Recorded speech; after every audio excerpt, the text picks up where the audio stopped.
नमस्कार, सादर अभिवंदन।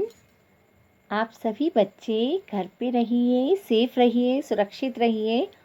चलिए बेटा, फर्स्ट पार्ट आपने अपना कर ही लिया होगा जिसका नाम था मातृभूमि। अब हम आए हैं पार्ट 2 पर, दो बैलों की कथा।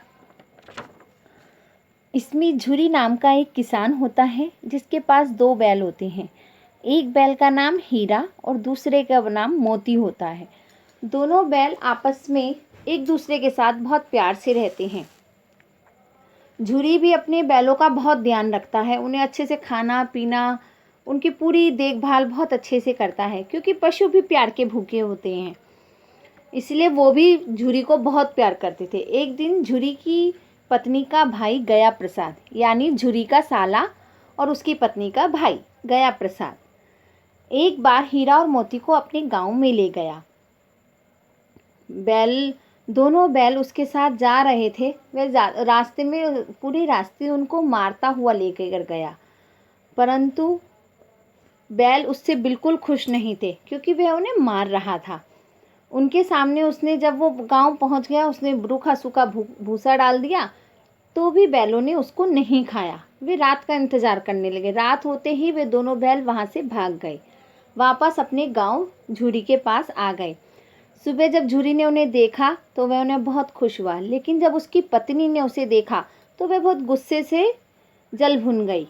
उसने उनको रूखा सूखा भूसा डाल दिया और अपने भाई गया प्रसाद को फिर से बुला लिया।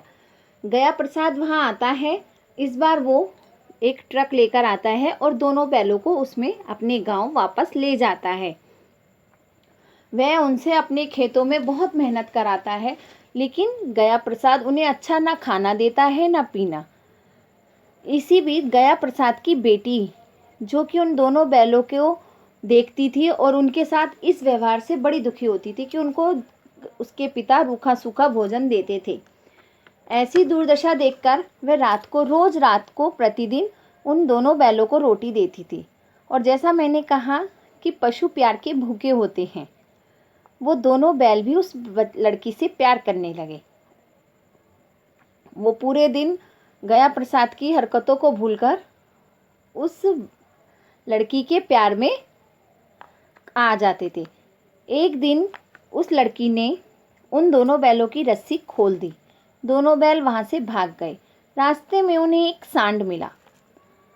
सांड उनकी ओर बढ़ रहा था और उनसे लड़ रहा था, लेकिन जैसे कहती हैं हीरा और जो ट्विंस होती हैं उनमें एक सीधा होता है एक तेज, ऐसे इन दोनों बैलों में एक सही था और एक तेज था। यानी हीरा जो था वो सीधा था और जो मोती था वो थोड़ा सा तेज और चालाक था। वह मोती उसके पीछे सींगों से हमला करने लगा। सांड घबरा गया, क्योंकि 2 बैल थे। एक बैल होता तो सांड उसे मार के भगा देता, लेकिन दोनों बैलों ने उस सांड को ही भगा दिया मार मार के। अब वे दोनों खुश हो गए। रास्ते में चलने लगे। उन्हें एक मटर का खेत दिखाई दिया, क्योंकि बहुत दिन से उन्होंने अच्छा नहीं खाया था।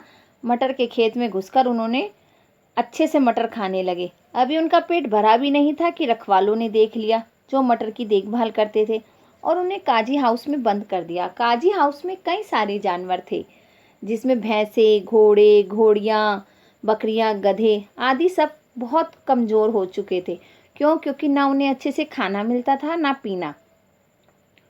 अब वे दोनों भी पछताने लगे कि हाय राम, कहाँ आकर फंस गए हम। ऐसा वो बैल अपने मन में सोचने लगे, क्योंकि बैल बोलते तो नहीं है। रात होने पर मोती ने हीरा से कहा कि अगर ये दीवार तोड़ दी जाए तो हम यहाँ से बाहर निकल सकते हैं। उन्होंने वह दीवार तोड़ दी और सभी जानवरों को बाहर निकाल दिया। मोती ने हीरा से कहा कि तुम भी चलो, लेकिन हीरा ने मना कर दिया। रात भर वो वहीं रहे, बाकी सारे जानवर वहां से भाग गए।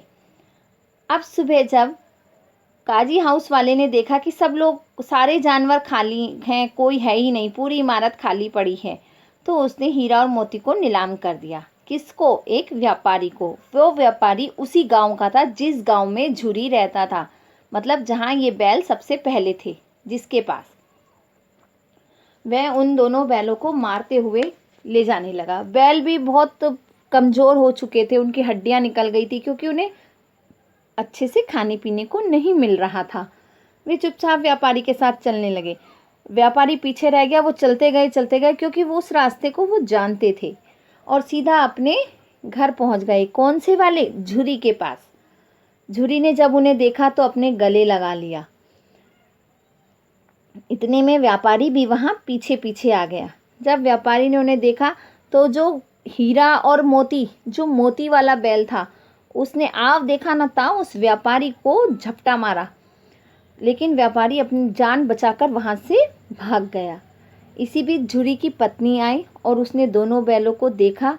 वे दौड़ी दौड़ी आई और उन्हें अब बैलों के माथों को चूम लिया। इसीलिए कहते हैं, हम अपने घर में जब कोई जानवर लाते हैं तो उससे हमें एक प्यार हो जाता है, वो भी हमें प्यार करने लगता है। आपने देखा होगा बहुत सारे लोग अपने घर में जानवरों को पालते हैं, कुछ पक्षियों को भी पालते हैं। तो हमें भी जानवरों से बहुत प्यार से और प्रेम से करना चाहिए। चलिए यहीं मैं अब अपनी वाणी को विराम देती हूँ। आगे के पाठ के लिए हम आगे इसके प्रश्न उत्तर और बहुविकल्पी आएंगे, वो हम नेक्स्ट उसमें मिलेंगे। ओके बाय बेटा।